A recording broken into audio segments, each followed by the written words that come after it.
Did it happen or did it not happen? Okay, The veteran debater, Jay, has taken on academics at all levels, yet his heart remains at Hyde Park Speaker's Corner. Let each speaker say his point. He can be found here most Sundays, challenging Muslims on their beliefs about Jesus.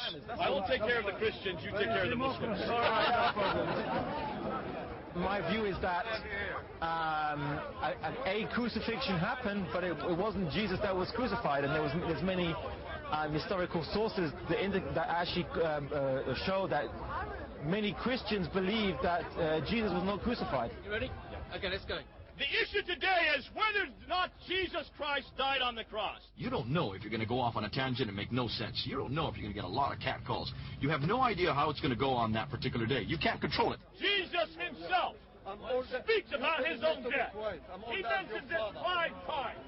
Twice in Matthew, 1 in the book of Mark, and twice in the book of John. I believe in a loving and forgiving God, nor of a God who's so bloodthirsty that the only way he can forgive sin is not through his mercy. No, he needs blood sacrifice to forgive sin. The God of the Bible asks you to take nobody's life. The God of the Bible comes and gives his life for you. The God of the Bible did that 2,000 years ago. The God of the Bible, Jesus Christ, who came as a man, he was on the cross. He died for every one of you. It was his voluntary act. And even Paul himself, who's having arguments with other Christians who are denying that Jesus died. You've been to heaven and you've seen Jesus. Thank you very much. Bye-bye. They don't believe the Messiah speaks about his own death. Because if Jesus had not been on the cross, then I'm damned today. We might as well tell and go home. The essence of Islam is submission to the absolute, to the divine. And that's where salvation lies, in submission to the divine, or at least a recognition of the divine. In Christianity, salvation lies through the acceptance of the blood of the Lamb.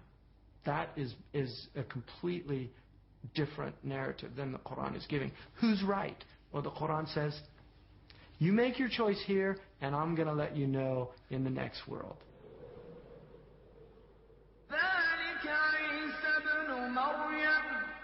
قول الحق الذي فيه يمترون ما كان لله أن يتخذ من ولد سبحانه إذا قضى أمرا فإنما يقول له كن فيكون.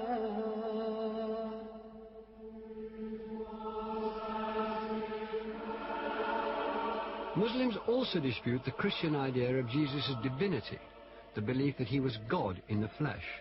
In fact, the Quran warns Christians against this. Desist, it says. God is one, and Jesus is his servant.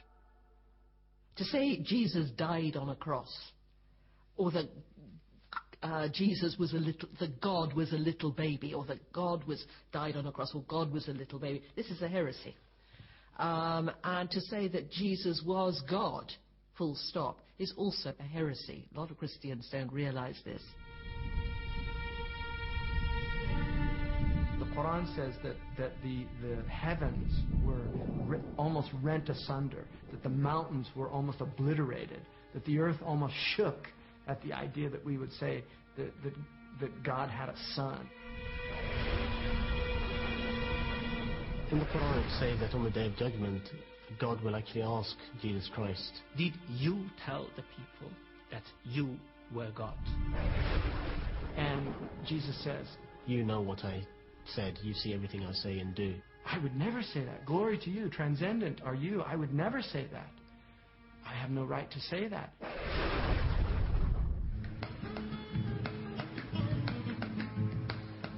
Zachariah King is a poet who runs an Islamic bookstall on Edgware Road. Priest in confession, weep out through each town, almond sweet ground. This land will never suffer love again until my beautiful motley Maria is refound. His understanding of Jesus in the Quran influenced him to reject the Jesus of Christianity. Why aren't you Muslim? Why aren't I? I'm a Jew. You're a Jew? Oh, I was previously Christian.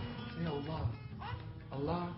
Once I started to learn about Islam and realising that You know, Jesus prayed, Jesus ate, Jesus went to the toilet, Jesus was born, Jesus had companions. All of these things, that he went through pain, that he went through anguish, that he beseeched his Lord. These things are not befitting for me of God, and therefore the Son of God. For Christians to believe that Jesus was God in human form is absolutely fundamental, because it means that God understands us. God isn't some distant deity living in the glory of heaven. He can understand what it's like to be in pain, to be betrayed, to be hurt, to be bruised, to be bullied. God understands our situation. If Jesus was God, then who was supporting the world while he was supposed to be dead? Or if he was God, then who was he praying to? Free books. What doesn't work is that God has family. I can't believe that Mary can give birth to God. For God to be God, he has to be the creator and not become part of creation.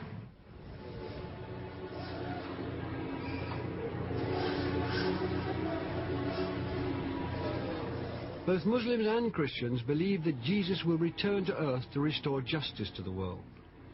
They also believe that before he returns, an evil person or system called the Antichrist will have gained influence over the planet. The story of the Antichrist, I think, should be made a film.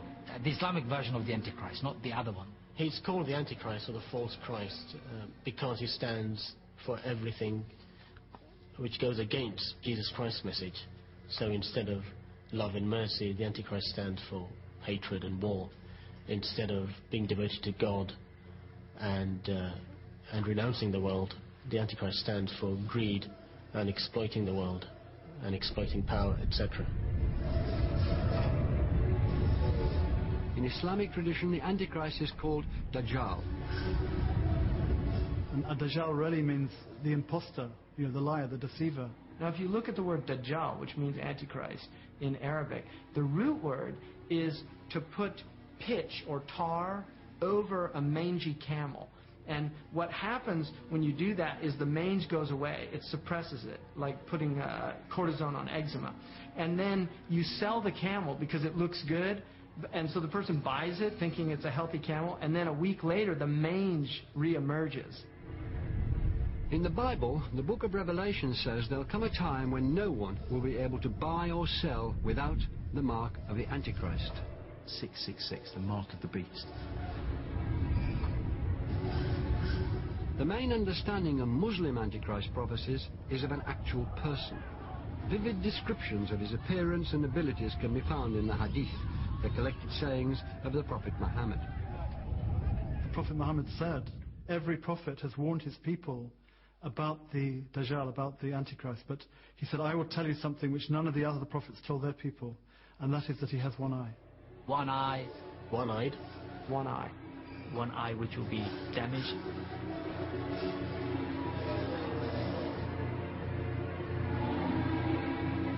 There will come a person who would rule using brute force, tyranny, who would disbelieve openly, who would kill, maim, and destroy anything and everything. He's the pitch man.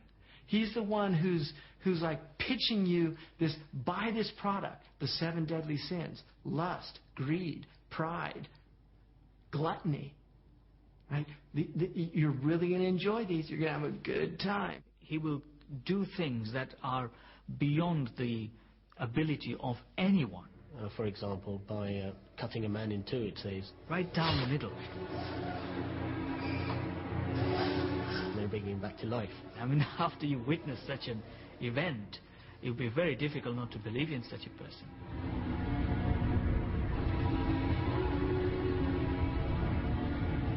Christ says, go and sin no more. You're forgiven.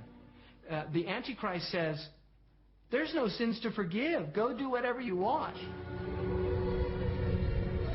Both Muslims and Christians agree that Jesus will return to defeat the Antichrist. But whereas the Bible uses metaphorical language to describe the event, Islamic tradition gives a blow-by-blow account of exactly what will happen when Jesus comes back.